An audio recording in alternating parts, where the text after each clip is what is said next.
राम राम। शेखर की बात लाइव में आप सबका स्वागत है। उम्मीद करता हूं आप सब बेहतर होंगे। मित्रों, आज हम लोग दो खबरों पर बात करेंगे। एक खबर महाराष्ट्र से और एक खबर उत्तर प्रदेश से है। वैसे उत्तर प्रदेश आजकल कुंभ को लेकर के काफी चर्चा में, पूरी दुनिया में चर्चा में है और उसकी वजह से भारत भी चर्चा में है। लेकिन उत्तर प्रदेश की जो खबर है वो बहुत ही खास है और बहुत यूं कहें तो एक तरह से एक संदेश भी है। पहले हम लोग बात करेंगे महाराष्ट्र की खबर पर। शिवसेना उद्धव गुट की एक प्रवक्ता है प्रियंका चतुर्वेदी, जो पहले कांग्रेस की नेता हुआ करती थी, लेकिन 2019 में उन्होंने कांग्रेस छोड़ दिया और वो शिवसेना में शामिल हो गई। शिवसेना टूटने के बाद भी वो उद्धव के साथ बनी रही। अभी वो उद्धव की पार्टी की प्रवक्ता है। उद्धव गुट के ही एक नेता है संजय गुप्ता, जिन्होंने अपने एक इंटरव्यू में, एक बीके न्यूज करके चैनल है जिस पर उनका एक ब्रॉडकास्ट हो रहा था, उनका एक इंटरव्यू चल रहा था, उस पर उन्होंने ऐसा खुलासा किया है कि आप सुनकर चौंक जाएंगे। संजय गुप्ता ने जो आरोप लगाया है, जो उन्होंने खुलासे किए हैं, वो अपने आप में चौंकाने वाले हैं। आइए हम लोग पहले संजय गुप्ता की बात सुनते हैं। संजय गुप्ता क्या कह रहे हैं। यह जो ब्रॉडकास्ट है यह वीके न्यूज के सौजन्य से है। तो प्रियंका चतुर्वेदी को आप गद्दार बता रहे हैं? मेरे हिसाब से तो गद्दार वो लोग होते हैं जो लोग साथ बैठे रहते हैं और साथ बैठ करके गोभी खोदते रहते हैं अपने पर्सनल इंटरेस्ट में। क्योंकि प्रियंका चतुर्वेदी की क्या विचारधारा है, वो कांग्रेस की प्रवक्ता थी, शिवसेना में आकर के धीरे धीरे उन्होंने शिवसेना को कांग्रेस की प्रवक्ता बना दिया।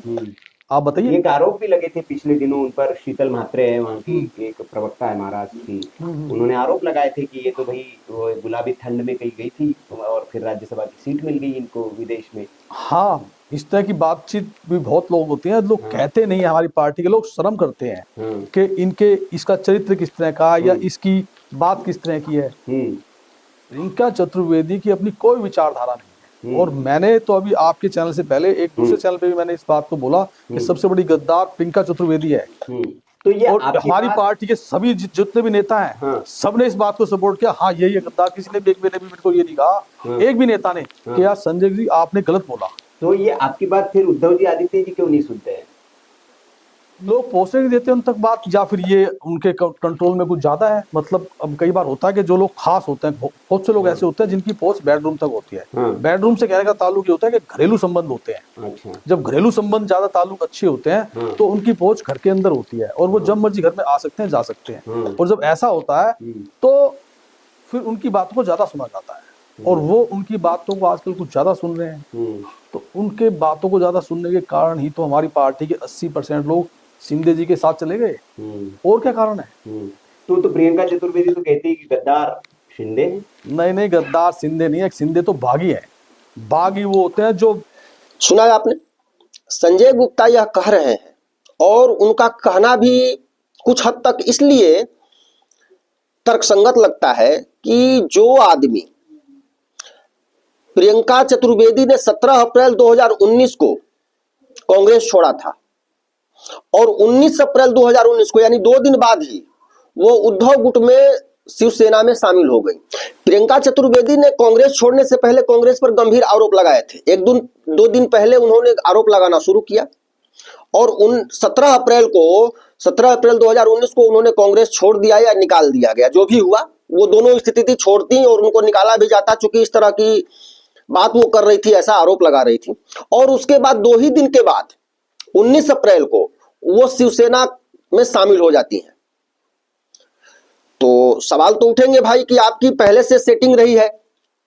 और यही नहीं, उसके ठीक 1 साल बाद, अभी पूरा 1 साल भी नहीं हुआ था, 3 अप्रैल 2020 को प्रियंका चतुर्वेदी को शिवसेना के तरफ से राज्यसभा का सांसद बना दिया गया, मनोनीत कर दिया गया और वो राज्यसभा पहुंच गई। भाई, कोई महिला, खूबसूरत महिला, और दूसरी पार्टी छोड़ के आए, 1 साल में ही उसको राज्यसभा भेज दिया जाए, जबकि उस दल में बहुत सारे कार्यकर्ता, नेता ऐसे हैं जो सालों से उसमें लगे हुए हैं, पार्टी की सेवा कर रहे हैं, लेकिन उनको अभी तक विधायकी भी नहीं मिली और इनको सीधा सांसद बना दिया गया। तो सवाल तो उठेंगे।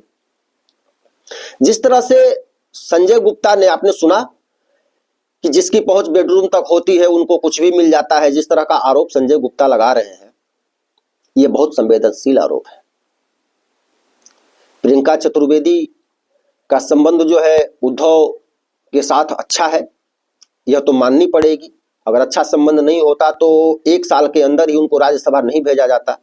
उद्धव ठाकरे, उनके पुत्र आदित्य ठाकरे और प्रियंका चतुर्वेदी के आने के बाद शिवसेना का बीजेपी से मतभेद होना, कांग्रेस के साथ गठबंधन होना, प्रियंका चतुर्वेदी और संजय राउत 2 ऐसे लोग हैं जो बिना रोक टोक उद्धव के यहाँ जाते थे। पहले जब से संजय राउत की पिटाई हो गई है उद्धव के घर में मातोश्री में, उसके बाद थोड़ा संजय राउत होश में है, कम बोल रहा है, बहुत मीडिया में भी कम दिख रहा है। लेकिन प्रियंका चतुर्वेदी एक ऐसी नेता है जो कभी भी मातोश्री जा सकती हैं, उद्धव से मिल सकती हैं, उनको पूरा छूट है, और आदित्य ठाकरे से मिल सकती हैं। संजय गुप्ता के अनुसार प्रियंका चतुर्वेदी की साख यह है कि अगर वो कुछ भी कहे तो उद्धव ठाकरे उसको नकार नहीं सकते। तो इन सारी बातों को, और संजय गुप्ता भी एक वरिष्ठ नेता है। देखिए इनका जो आरोप है, इस आरोप के बाद पार्टी में खलबली मचना स्वाभाविक सी बात है। कहीं ना कहीं उद्धव गुट में जो है वो सब कुछ ठीक नहीं है। अंदर खाने बहुत सारे नेता और कार्यकर्ता एक तो कांग्रेस से गठबंधन को लेकर के नाराज थे, और उसका खामियाजा भी पार्टी को मिला है। विधानसभा में बुरी तरह हार गई पार्टी, पार्टी का सिंबल चला गया, पार्टी का चुनाव चिन्ह चला गया। ये सारा उद्धव की गलतियों से ऐसा हुआ है, जिसके वजह से शिवसेना के जो कार्यकर्ता हैं उद्धव गुट के, वो काफी अंदर खाने नाराज हैं। कभी भी शिवसेना में एक फिर बड़ा विद्रोह हो सकता है। अभी मुंबई महानगर पालिका का चुनाव था, उसमें भी अभी 30-40 जो नगर पार्षद थे, वो अभी 2 दिन पहले की खबर है जिन्होंने बीजेपी ज्वाइन कर लिया है। तो यह भी अपने आप में एक बहुत बड़ी टूट है और बहुत बड़ा झटका है उद्धव गुट को। उत्तर प्रदेश की जो खबर है मित्रों, आप लोगों को कुछ दिन पहले मैंने बताया था कि अखिलेश यादव ने कुंभ क्षेत्र में एक 3 फुट की मूर्ति मुलायम सिंह यादव की लगाई और उसका उद्घाटन किया। माता प्रसाद पांडे ने नाम दिया गया कि मुलायम सहयोग समिति कुछ करके ऐसा नाम उसका लोग रखा है। उसका कैंप लगा हुआ है, वहां जो आएगा वहां रहेगा, फलान ढिकान, यही सब मतलब ये इन्होंने किया है। तो इस मूर्ति लगने के बाद अखिलेश यादव ने एक ट्वीट किया कि जो भी कुंभ स्नान करने जाए पीडीए के भगवान मुलायम सिंह यादव का दर्शन करे।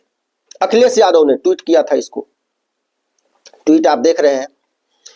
तो इस पर हनुमानगढ़ी, अयोध्या के जो हनुमानगढ़ी के महंत हैं, प्रमुख महंत, जो अपने बयानों के लिए और अपनी स्पष्टवादिता के लिए जाने जाते हैं, हनुमान जी के भक्त हैं। और हनुमानगढ़ी एक सिद्ध पीठ है अयोध्या का। अयोध्या जाने वाला हर आदमी हनुमानगढ़ी जरूर जाना चाहता है और जाना भी चाहिए। तो हनुमानगढ़ी के जो महंत हैं उनका नाम है राजू दास, नाम से आप लोग परिचित होंगे। इस ट्वीट को टैग करते हुए उन्होंने एक ट्वीट किया कि जो भी कुंभ में जाए इस कठमुल्ले पर, वो डैश लगा हुआ है, देख रहे हैं आप, उसको मैंने ब्लर किया हुआ है, मूत्र त्याग जरूर करे। अब इसके बाद तो समाजवादी जो है बौखला गए। अयोध्या के जो जिलाध्यक्ष हैं और भी तमाम क्षेत्रों के जो लोग हैं समाजवादी पार्टी के नेता, वो कह रहे हैं कि ऐसी भाषा, ये भाषा अच्छी नहीं है, ये मर्यादा का उल्लंघन है, इस तरह की भाषा राजू दास ने कहा है, उनको गिरफ्तार किया जाए, ये किया जाए, वो किया जाए। 50 तरह की बातें लोग कर रहे हैं। राजू दास जी योगी के नजदीकी हैं, ये जानबूझ के कहवाया जा रहा है।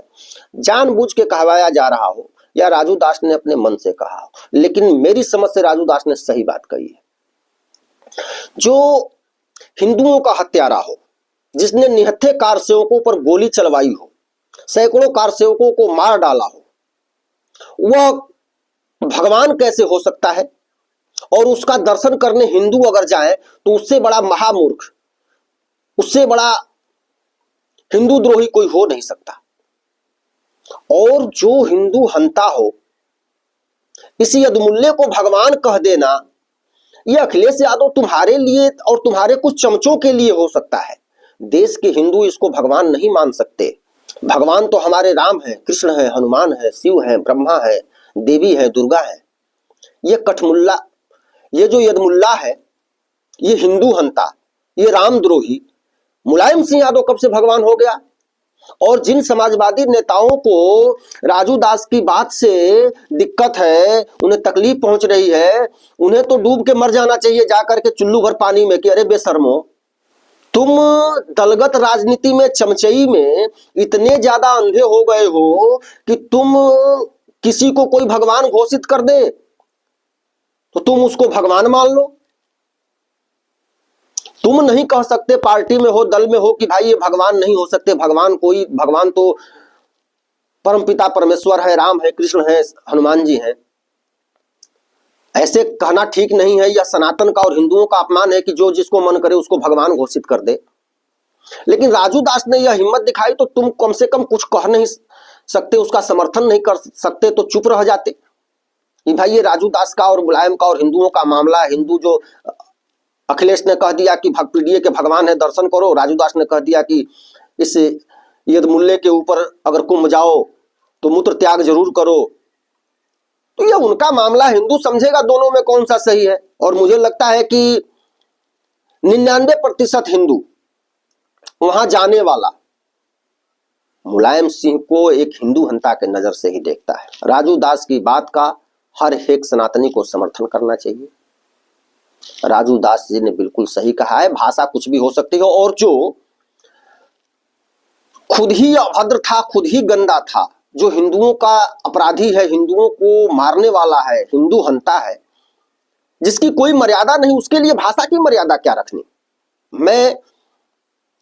मैं खुद का विचार बता रहा हूं। भाषा की मर्यादा हो या व्यवहार की मर्यादा हो, उसी के लिए होती है जिसने भाषा और व्यवहार की मर्यादा निभाया हो, धर्म की मर्यादा को निभाया हो, राजनीति की मर्यादा को निभाया हो। मर्यादा भी उसी के लिए प्रकट की जानी चाहिए। मुलायम सिंह यादव जैसे हिंदू हंता के लिए किसी मर्यादा की जरूरत नहीं है। उसे जितनी अमर्यादित तरीके से क्रिटिसाइज किया जाए, उसको जितने अमर्यादित तरीके से उनको जवाब दिया जाए, ये हिंदू हंता गैंग को, वही सही है। भाषा की मर्यादा सही लोगों के लिए होती है, राक्षसों के लिए, दुष्टों के लिए भाषा की मर्यादा की कोई जरूरत नहीं है। अब कोई कहे कि रावण को रावण जी कहो, ये कौन सी भाषा की मर्यादा का पालन करना है?